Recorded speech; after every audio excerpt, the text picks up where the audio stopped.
What is up, my friends on the internet? Back at it with another video, and on today's episode we are talking about my Triumph Scrambler 900.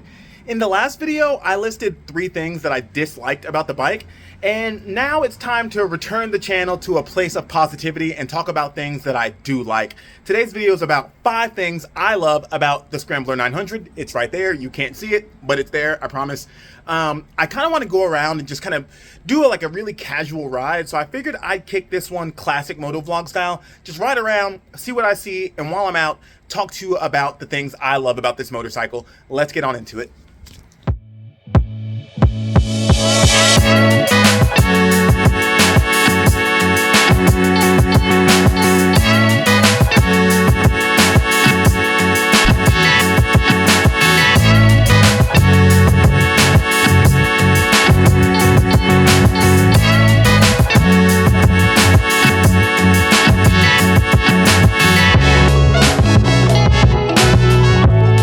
Alright, before we get on into it with today's episode, do your boy a favor and click that subscribe button. About 95% of my viewers are not subscribed, so if you can click that button, it would help me out immensely, but enough asking you for favors, let's get on into giving you some content. One of my favorite things about this motorcycle is the overall usability.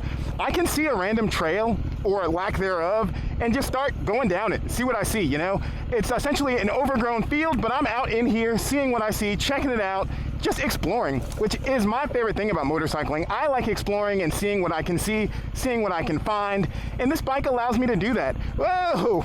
That's really tall, really tall. We're still going. Oh God, I love motorcycling. I love exploring. I love seeing what I can find.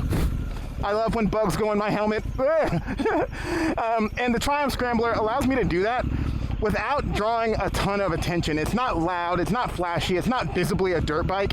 I can end up in an area where there is a frog just chilling on my Speedo. Do you guys see that? I got a little passenger there. Whoa! Oh, he's trying to get out of here. Come on, Froggy, let's go. Let's name the frog. Drop your comment below with the frog's name. What should we call this frog that I just picked up randomly? The bike is also just good around town, doing this little kind of light traffic work, getting around cars, switching lanes where you need to. It's just really nimble, really light, and works really well in this area as well. I got ahead of those cars, get back over to the left, keep on trucking. Nice, easy, maneuverable, super usable bike. I am down here in South Atlanta, Forest Park to be specific. This is Clayton County, Clayco if you're nasty. And the next thing I love about the Scrambler 900 has to be the way that it looks. I think this Scrambler has done the best job at staying true to the original Scrambler design. When these bikes originally came out or became a thing from people making them themselves, they took their standard classic motorcycles and just modified them so that they could go off-road a little bit. Maybe they changed the tires, maybe they put on some custom pipes, maybe they jacked them up. There's many different ways you can make a bike a little bit better off-road, and they didn't have dirt bikes at the time, so they made these modifications to get as close as they could. And I think this bike does the best job at staying true to that design, so I absolutely love it. It looks right to me. There's a lot of them out there that are a little too modern, a little too edgy, and I don't love that, but brother, I think a lot of people just buy this bike simply because it looks good. They don't actually care about going off-road. They just understand that it looks amazing. Just kind of doing a quick walk around on it, I really do believe they knocked the styling out the park. They hid the fuel injection in a seamless way that kind of lets it fall to the background. They've stopped that weird thing of making it look like a carburetor, but they do hide it pretty well now still. So nice clean lines. The exhaust is beautiful and sweeping and fits the contour of the bike perfectly. Having the Street Twin, which this bike is kind of loosely based on, and having had a T100, I can see where the changes are to make this all work. Like that dented in panel there, just how things are shaped is nice. They could have just made this pipe go straight out, but they didn't. They welded, they made those contours to make it tuck in really nicely and close to the bike. The little pegs there, cool, super grippy and usable, but also just pretty. I like how the radiator perfectly fits the shape of that kind of front frame area. Just kind of tuck it away too and kind of make it kind of look a little older. Same with the fins on the engine. It is liquid cooled. Those fins are unnecessary, but they make the bike look old, and I appreciate that. Even the dashboard is nice and classic. It just looks good. It's what you would expect a bike like this to have when you look down at the Speedo. Gives you the nice analog numbers, but the modern touch of having that little digital display to tell me my odometer readings and my fuel gauge, and that's how I select through the ride modes. Like, all those modern touches are hidden in that little screen while maintaining the lines of a classic Speedo. Just really great job on the package. Even things like branding the gas cap here and adding the little knurls on it. Beautiful. Great job, Triumph. Bravo.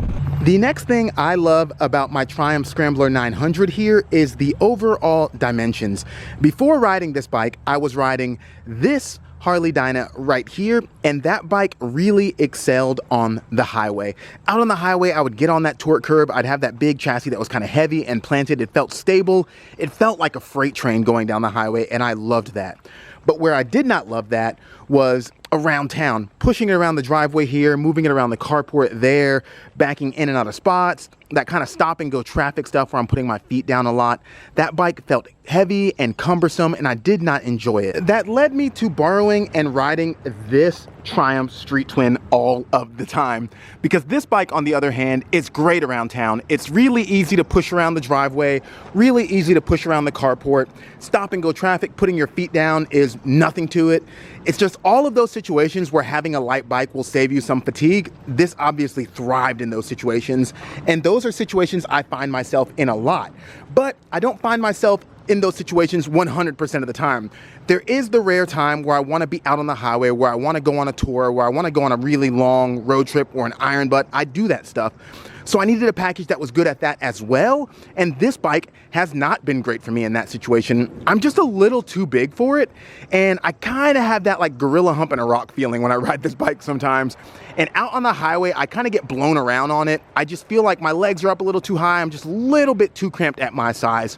For reference, I am 5'11" with a 32-inch inseam, but if you find me on Christian Mingle, I am 6'4" with a 36-inch inseam. You pick whichever statistics you believe the most, but this bike is just a little bit too small for me, which of course led me to my Triumph Scrambler 900 you are here to learn about.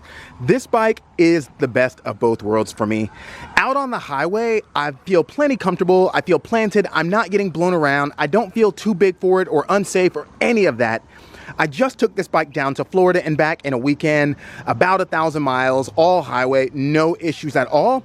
But around town on my commute, down there in Orlando when I was dealing with their traffic, feet down, stop and go, it was a breeze. The bike is light, the bike is maneuverable. It is kind of the perfect balance of big enough, but not too big for me and all of the things I do with the motorcycle. The next thing I love about my Scrambler 900 is the tech package, or I suppose the lack thereof. Triumph equipped this bike with all of the tech that I want, but none of the tech that I don't want. Somehow it has struck the perfect balance for me. I've had bikes with more tech, I've had bikes with less tech. This is the level of tech that I want. I've got disc brakes to keep things safe. I've got ABS to help those disc brakes out. And I have control of how that ABS kicks in with 3 really simple ride modes. I've got the standard ride mode that it's just automatically in, that will only intervene when you do like a panic stop and you really need it. Then I have rain mode that I can turn on to keep me a little bit safer when the ground is wet and these tires might lose traction. But then I can also dial it back some by putting it into off-road mode. And that will allow me to get this rear wheel locking and sliding around and having more fun on the trails. The dash, like I showed you earlier, is simple. It's mostly classic with the tiniest little LCD screen to give you the kind of more advanced information you might want. But yeah, overall, it's a really simple machine. The only tech that's there is some safety stuff that I super appreciate. And there's not a whole lots of points of like electrical failure. You know, the bike is simple and I appreciate that. Thank you, Triumph, for not overdoing it on this one. Another one of my favorite things about the Scrambler 900 has got to be this power plant. This 900cc liquid cooled mill rips. You heard me mention earlier that I had the 865 air cooled motor from Triumph, and it was an okay motor. It felt okay. It had a good amount of torque. It was nice. Whatever. But it was not like pull your face back fast. It was not super engaging, and it ran so hot. But this bike is full cools up way quicker, puts way more torque down, and it's just a hoot. I love it. I absolutely love every single thing about this motor. The Triumph 1200 motors are in my old bobber, and the Speed Twin 1200 were fun. I was gonna say cool and fun at the same time. They were fun. There's a lot more torque there, a lot more horsepower on tap, but because that power kicks in kind of weird, it kind of gets twitchy. It seems like something with those motors, the fueling is just a little off. It's giving you power too fast, kind of like an on-off switch and less linear. But this bike, the power rolls on nice. It's really predictable, really controllable, and will get you going, my friends. I love it. So much fun. I like that this bike is liquid cooled. I know I've kind of constantly talked about how I prefer air-cooled motors because there's less points of failure. I really do. I think air-cooled motors are, for a lot of reasons, they're better, but when it comes down to performance, there's no beating a liquid cooled motor. They just perform better. This bike with its 900cc liquid cooled engine is faster than my Harley Dyna with its 1700cc air cooled motor. This is quicker, faster, all of the things that mean going down the road at a faster pace apply here. That is a one-way. I do not want to go down there because that will mean certain death. But yeah, everything about this engine just does it for me. All right, my friends, those are many of the reasons I love my Triumph Scrambler 900. The list could honestly go on forever. There are so many good things to love about this bike.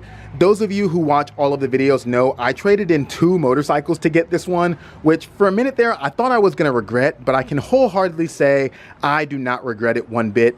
This motorcycle has been amazing for me. It is the right bike for me.